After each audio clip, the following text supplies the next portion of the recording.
नमस्कार मित्रों, सभी का स्वागत है आपके अपने चैनल स्वरा अनअकैडमी क्लासेस पर।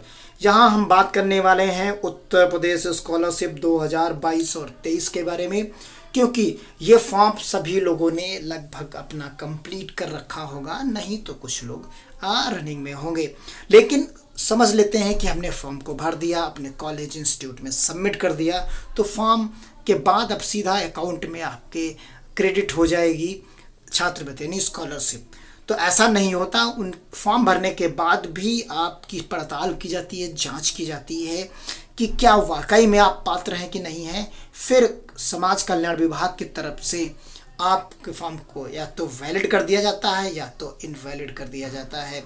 तो अगर वैलिड होगा पाया जाएगा तभी आपको फॉर्म के तहत आपकी जो डिटेल्स आपने अकाउंट की दी है उसमें छात्रवृत्ति आ जाती है। तो आइए उन्हीं में से कुछ शर्तों की हम बात करेंगे। इस नई शर्त एक है, आयकर दाता अभिभावकों के बच्चे नहीं पा सकेंगे छात्रवृत्ति।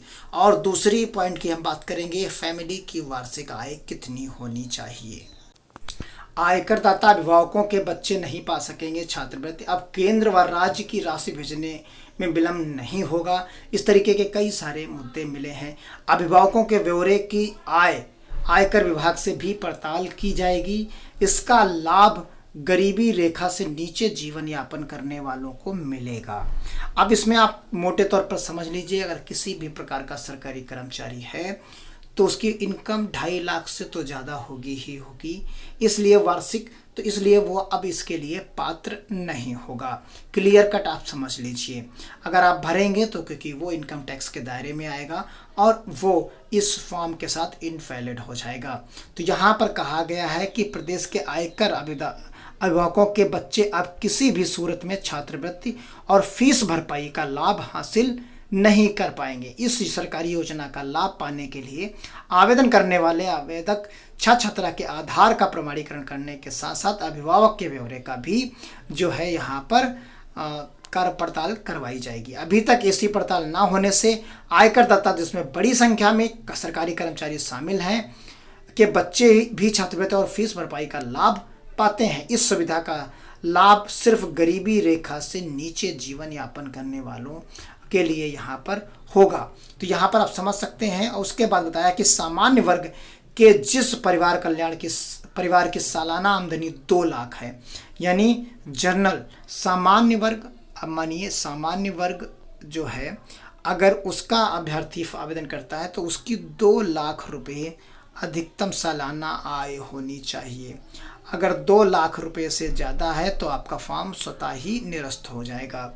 अगर इसके अलावा अनुसूचित जाति की बात करते हैं तो 2.5 लाख 2.5 यानी 2.5 लाख रुपए की बात यहाँ की गई है। यानी जो इसके अलावा कैटेगरी हैं उनके लिए ये वाली इनकम रखी गई है।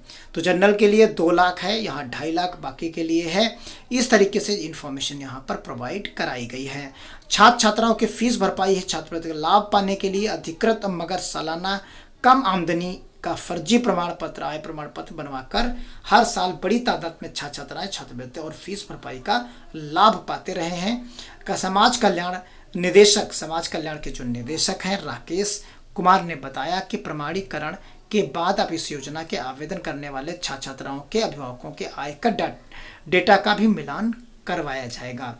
इससे क्या होगा, जैसे ही आपका, क्योंकि पैन नंबर और बाकी डिटेल्स इनरोल होती हैं, आपका लॉगिन आईडी होता है, सब चीज़ें होती हैं वेबसाइट्स पर, उससे ये क्लियर आधार से क्लियर हो जाएगा कि आप आयकर दाता में आते हैं कि नहीं आते हैं। तो इस प्रकार आपके इस बार जो सरकारी कर्मचारी के बच्चे हैं वो इस बार वंचित हो जाएंगे, इस बार वो छात्रवृत्ति नहीं पाएंगे।